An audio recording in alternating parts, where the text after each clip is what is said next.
Hello good morning दोस्तों, आपको एक स्टडी चैनल में स्वागत है।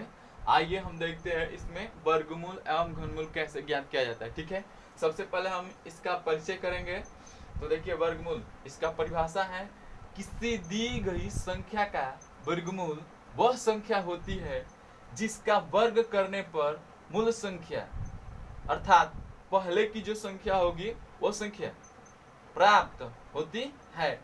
किसी दी हुई संख्या का वर्गमूल वह संख्या होती है जिसका वर्ग करने पर मूल संख्या प्राप्त होती है। इसे चिन्ह इससे प्रदर्शित किया जाता है। ठीक है, इसे इस चिन्ह से दर्शाते हैं। ठीक है, अब देखिए, मान लीजिए एग्जाम्पल के लिए हम 16 ले लिए। ठीक है, यहाँ 16 एक हमारा मूल संख्या है जिसका वर्गमूल हम निकाला है तो कितना है 4। ठीक है, यहाँ देखिए, यहाँ दी हुई गई संख्या क्या है 16 तथा इसका वर्गमूल कितना निकला है 4। अब हम क्या करेंगे कि इसका वर्ग करेंगे। क्या करेंगे? इसका वर्ग करेंगे। देखिए, जैसे संख्या का वर्ग करने पर देखिए, तो 4 का वर्ग मतलब घात 2। ठीक है, तो 2 बार गुणा करेंगे तो 4 चौका 16 जो हमारा मूल संख्या है। क्या है? मूल संख्या है। आइए अब देखते हैं कि वर्गमूल कैसे निकाला जाता है। सबसे पहले तो हम ये जान लें कि वर्गमूल 2 विधि से निकाला जाता है। पहला होता है वर्गमूल 2 विधि से निकाला जाता है।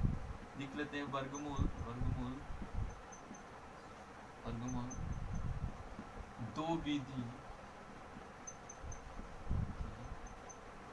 से निकाला जाता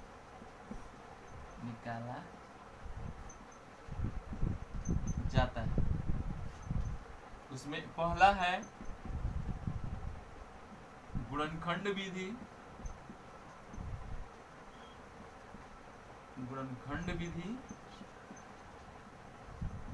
और दूसरा है भाग विधि। ठीक है, आइए देखते हैं। ठीक है, सबसे पहले हम गुणनखंड विधि द्वारा वर्गमूल ज्ञात करना सीखेंगे। ये था इसका परिचय। अगर कोई पूछे कि वर्गमूल क्या होता है क्या नहीं होता है, उसके बारे में हम इसे बताएंगे। ठीक है, तो आइए, कागज कहाँ है जी, आगे इसका देखते हैं कैसे निकालेंगे। ठीक है,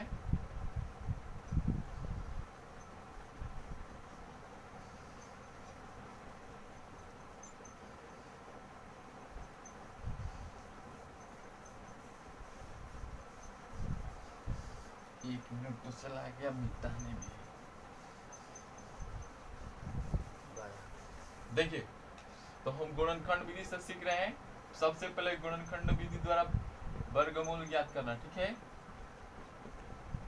यह है गुणनखंड विधि। ठीक है, अब देखिए, मान लीजिए कोई भी संख्या हम ले लिए, मान लीजिए 144। सबसे पहले हम छोटी संख्या से सीख रहे हैं ताकि हमें फैक्टर करने में कोई दिक्कत ना आए। ठीक है, तो देखिए, सबसे पहले हम क्या करेंगे, 144 का फैक्टर करेंगे। क्या करेंगे? मान लीजिए ये हमारा प्रश्न हो गया। अब हम इसे हल करेंगे। ठीक है, जब हल करेंगे तो क्या करेंगे, इसे अंडर रूट में लिख लेंगे। ठीक है, उसके बाद इसे एक बार और, सबसे पहले हम इसका फैक्टर करेंगे। ठीक है, देखिए इसका फैक्टर कैसे करेंगे। सबसे पहले ये देखेंगे कि किस संख्या से कटेगा। हम जानते हैं, क्योंकि आप लोग पहले की कक्षाओं में पढ़ चुके हैं कि जो सम होता है, जैसे इकाई अंक का सम है यानी कि 4 है, तो ये 2 से कटेगा। जब 2 से कटेगा तो हम इसे कटाएं। ठीक है, ये 2 सते 14 और 2 दूनी का 4। फिर देखिए, इकाई अंक 2 है तो पक्का ये सम संख्या है और 2 से कटेगा। फिर 2 से कटाएंगे। अब इसे इसमें डिवाइड कर, 2 3 6, एक बचा और ये है 2, तो हो जाएगा 12। 2 छक्का 12। फिर इसे आप देखेंगे 6 है तो सम है तो फिर 2 से कटेगा, 2 1 2 और 2 एक बचा है और 6 है तो हो जाएगा 16। 2 8 16। ठीक है, फिर 2 से कटेगा 18 है तो 2 9 18। अब 3 से कटेगा, क्योंकि देखिए 2 से इसलिए नहीं कटेगा कि ये पूर्ण से विभाजित नहीं होगा। जब 2 से पूर्ण रूप से विभाजित नहीं होगा तो हम इससे बड़ी संख्या यानी कि 3 से देखेंगे। जब छोटी संख्या से विभाजित नहीं होता है तो हम क्या करते हैं, उससे बड़ी संख्या से कटाते हैं। ठीक है, तो 3 से कटाएंगे, 3 का 9 और ये 3 कम 3 कट गया। तो इस फैक्टर को इस अंडर रूट के अंदर लिख लेंगे। ठीक है, देखिए कितने बार में कटा, 1 2 और 3, 4 2 है हमारे और 2 3, ठीक है। इसमें हम क्या करते हैं, 2 2 का जोड़ा लगाते हैं, ठीक है।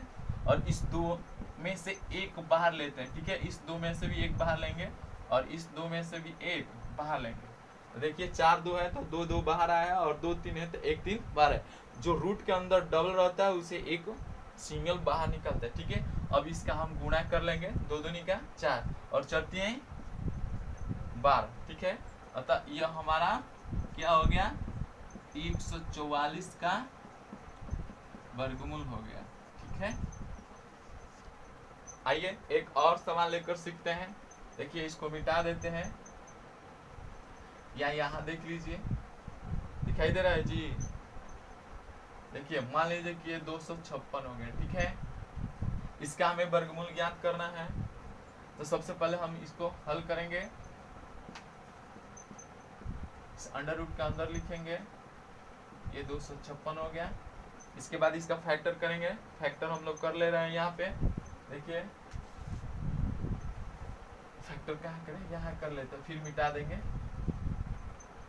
ठीक है। अब देखिए इसका भी इकाई अंक सम है, यानी कि 6 है, 6 है तो 2 से कटेगा, तो 2 से कटेगा, 2 एकम 2, 2 दूनी के 4, 1 बचा, 2 8 16, फिर 8 है तो 2 से ही कटेगा, 2 छक्का 12, 2 चौका 8, फिर 2 से कटेगा, 2 तिहाई 6, 2 दूनी का 4, ठीक है। उसके बाद फिर देखिए 2 है लास्ट में इकाई अंक, फिर 2 से कटेगा, 2 एकम 2, 2 छक्का 12, ये तो 2 से कटेगा, 2 8 16, फिर 2 से कटेगा, 2 चौका 8, 2 दूनी के 4, ये पूरा 2 से ही कटेगा, ठीक है। अब हम देख लेते हैं कितने बार में कटा है, 1 2 3 और ये 4, यानी कि 8 2 है। इसे हम मिटा लेते हैं, या इसके नीचे हम लोग लिखेंगे, ठीक है। इसके नीचे लिख दे रहे हैं, इसके आगे है, ठीक है। इसको हम यहाँ लिख लेते हैं, ठीक है। इसके आगे है, ठीक है। इसके आगे हम इस तरह ये रूट बनाएंगे, फिर इसको लिख लेंगे, 8 2 है, 8 2 को लिख लेंगे, 2 2 4 5 6 6 7, ठीक है। और एक यहाँ लिख ले रहे हैं, ठीक है। और देखिए 2 2 का जोड़ा लगाएंगे, ये 2 है तो 1 लेंगे, फिर इस 2 में से 1 लेंगे, फिर इस 2 में से 1 लेंगे, फिर इस 2 में से 1 लेंगे। अब इसका गुणा कर लेते हैं, 2 दूनी का 4, 4 दूना 8, 8 दूना 16। तो अब हम देख रहे हैं कि अतः 256 का वर्गमूल कितना आ गया, 16, ये हमारा वर्गमूल हो गया। अब इसका हम वर्ग करेंगे तो हमारा मूल संख्या प्राप्त हो जाएगी, जो कि परिभाषा में हम आप लोगों को बताया है, ठीक है। अगर किसी को समझ में ना आए तो कमेंट करके पूछ सकते हैं। इस चैनल को शेयर, सब्सक्राइब और लाइक करना ना भूलें, ठीक है। थैंक यू दोस्तों।